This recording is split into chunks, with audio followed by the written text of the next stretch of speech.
স্বাধীনতার ৭৮ বছর পর আবারও সাম্রাজ্যবাদীর চাপে দিশেহারা ভারত। তবে এবার চাপ আসছে যুক্তরাষ্ট্র থেকে।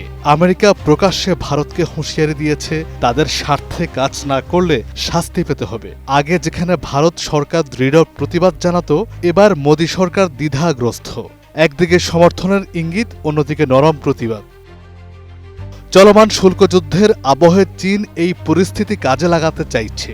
নয়াদিল্লি সফরে এসে চীনের পররাষ্ট্রমন্ত্রী ওয়াং ই ভারতের পররাষ্ট্রমন্ত্রী এস জয়শঙ্করের সঙ্গে বৈঠকে আমেরিকার বিরুদ্ধে সরব হন। ব্লুমবার্গের প্রতিবেদনে জানানো হয়েছে, ওয়াং ই স্পষ্ট অভিযোগ করেছেন আমেরিকা দাদাগিরি করছে এবং বিশ্ব বাণিজ্যকে সংকটে ফেলছে।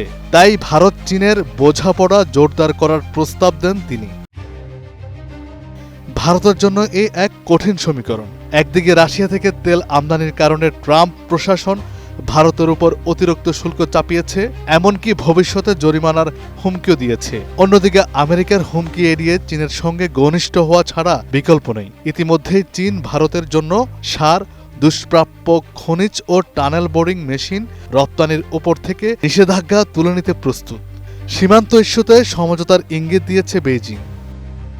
জয়শঙ্কর বৈঠকের পর বলেন, ভারত চীন সম্পর্ক কঠিন সময় পার করলেও এখন এগিয়ে যাওয়ার সময় এসেছে। এশিয়ার দুই বৃহৎ অর্থনীতি যদি একসঙ্গে কাজ করে, তবে তারা যুক্তরাষ্ট্রের চাপের পাল্টা জবাব দিতে সক্ষম হবে। প্রধানমন্ত্রী মোদীর সঙ্গেও চীনের পররাষ্ট্রমন্ত্রীর বৈঠকের সম্ভাবনা রয়েছে, যেখানে কৌশলগত সহযোগিতা জোরদারের বিষয় আলোচনায় আসবে।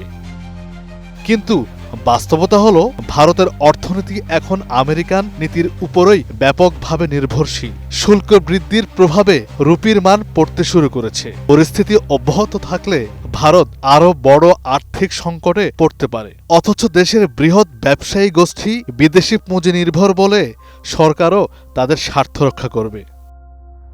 বিশেষজ্ঞদের মতে, ভারতের স্বাধীন অর্থনীতি বজায় রাখতে হলে নব্য উদার নীতি থেকে সরে আসতে হবে। ১৯৯০-এর আগে ভারত এই পথেই ছিল, কিন্তু উদারীকরণের পর থেকে বিদেশি শক্তির উপর নির্ভরশীল হয়ে পড়েছে। এখন আমেরিকার দাদাগিরি দেখিয়ে দিচ্ছে, নয়া উদার অর্থনীতির পথে হাঁটলে স্বাধীনতা বিসর্জন দিতে হয়, আর বিদেশি শক্তির চাপে মাথা নত করতে হয়। সব মিলিয়ে আমেরিকার চাপ এড়াতে মোদী সরকার শত্রু চীনকেই বন্ধু বানাতে চাইছে। তবে এই বন্ধুত্ব টেকসই হবে কিনা, সেটাই এখন সময়ের বড় প্রশ্ন।